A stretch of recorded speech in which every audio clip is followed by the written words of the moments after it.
Hello' everyone, মই আজি আপোনালোকৰ মাজলৈ দুটা একদম সহজ পদ্ধতিত বনাব পৰা লাঞ্চ বক্সৰ ৰেচিপি লৈ আহিছোঁ। এয়া বাচ্চাক দিব, খুব ভাল পাব।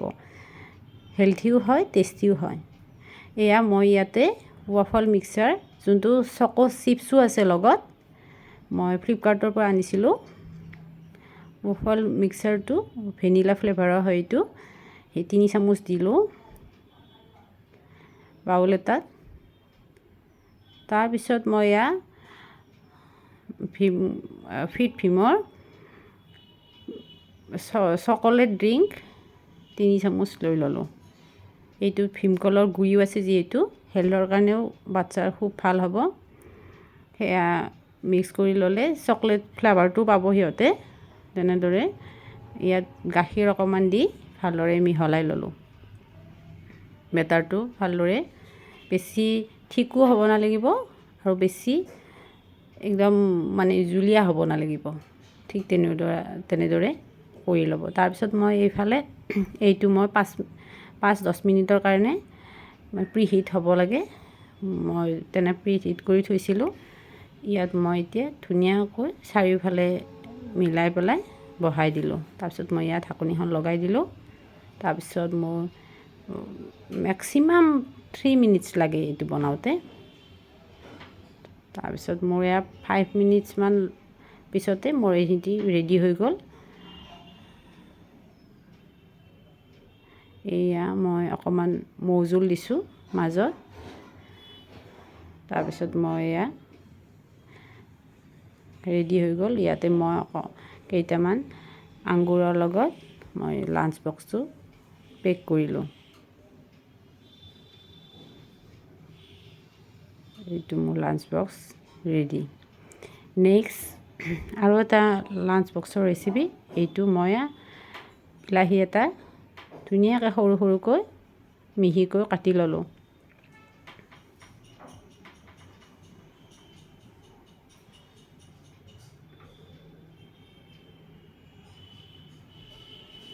তাৰপিছত এয়া মই কটা হোৱাৰ পিছত মই 2টা গাজৰ ল'লোঁ।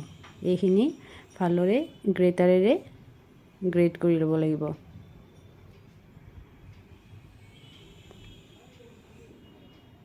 এইখিনি ভালদৰে গ্ৰেট হোৱাৰ পিছত ভালদৰে এনেকৈ গ্ৰেট কৰি ল'লোঁ দুয়োটাই।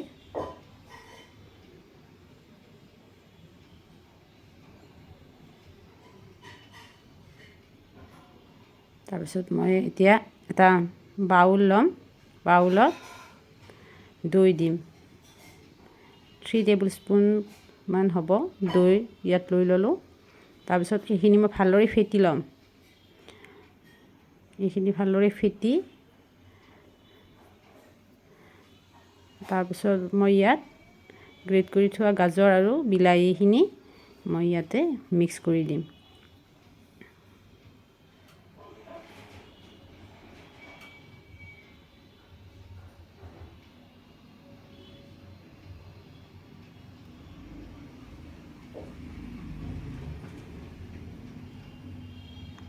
তাৰপিছত এইখিনি ভালদৰে মিক্স কৰি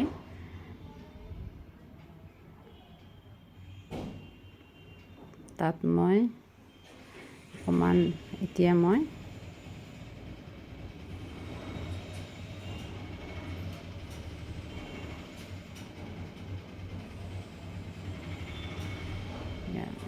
ক'লা নিমখ অকণমান তাত দিলোঁ। মানে টেষ্ট অনুযায়ী দিব, আপোনালোকে গম পাব নহয়, আন্দাজমতে দিব। তাৰপিছত মই এয়া অকণমান অৰিগানো ছিজনিং ইয়াতে দিছোঁ। এইখিনি দি আকৌ মই ভালদৰে মিক্স কৰিম। মিক্স হোৱাৰ পিছত এতিয়া মই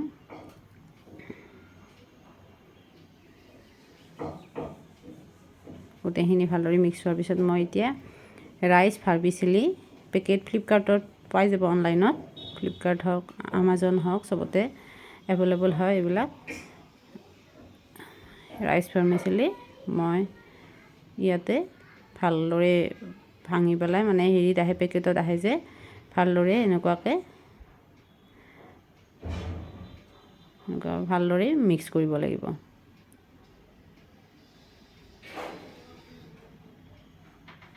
ইয়াত আপোনালোকে বেলেগ মছলাও ব্যৱহাৰ কৰিব পাৰিব, কিন্তু মই বাচ্চাক হেল্ডি খুৱাবৰ কাৰণে মই একদমেই কম মছলা ব্যৱহাৰ কৰিছোঁ। এইখিনি ভালদৰে মিক্স কৰি তাৰপিছত মই অকণমান সময়ৰ কাৰণে ৰেষ্টত থৈ দিলোঁ। তাৰপিছত মই ইয়াত ইডলি কুকাৰটো চুলাত বহাই দিলোঁ।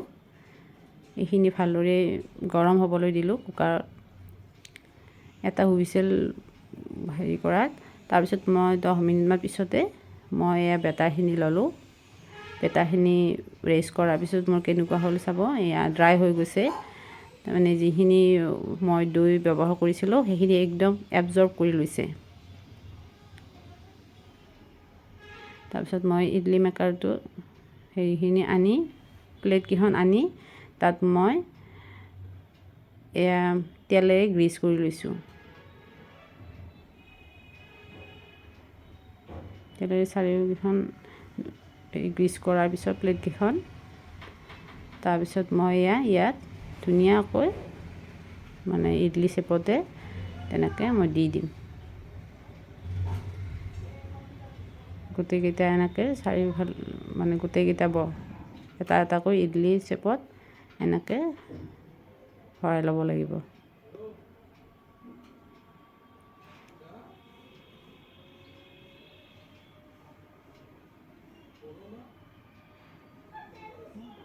এনেকৈ চাৰিওফালে ভৰাই লোৱাৰ পিছত এতিয়া মই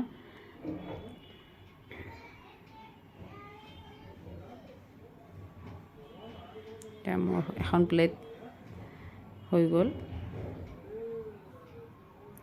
এইটো মই এতিয়া কুকাৰত এনেদৰে ঢাকনিখন হেৰি কৰি মই এখন এখনকৈ, মোৰ একচুৱেলি 8টা হৈছিলে ইডলি, ভাৰ্মিচেলি ইডলি।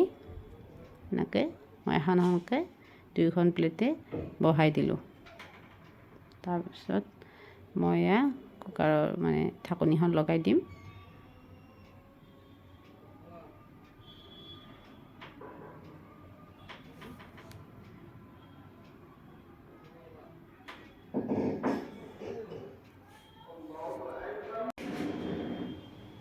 তাৰপিছত মই ইয়াত ঢাকনিখন লগাই দিলোঁ।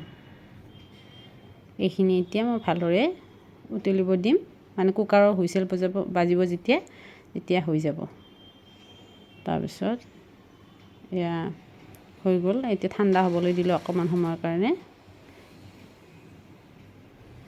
এয়া হৈ গ'ল মোৰ এতিয়া লাঞ্চ বক্স ৰেডি হৈ গ'ল। ছোৱালীজনী খুব ভাল পাইছে খাই, তাই একদম এক্সাইটেড খাবৰ কাৰণে। আপোনালোকেও চেষ্টা কৰক, এইটো ট্ৰাই কৰক বনাবৰ কাৰণে, আৰু ল'ৰা ছোৱালী একদম হেল্ডিও হ'ব আৰু টেষ্টিও হয়।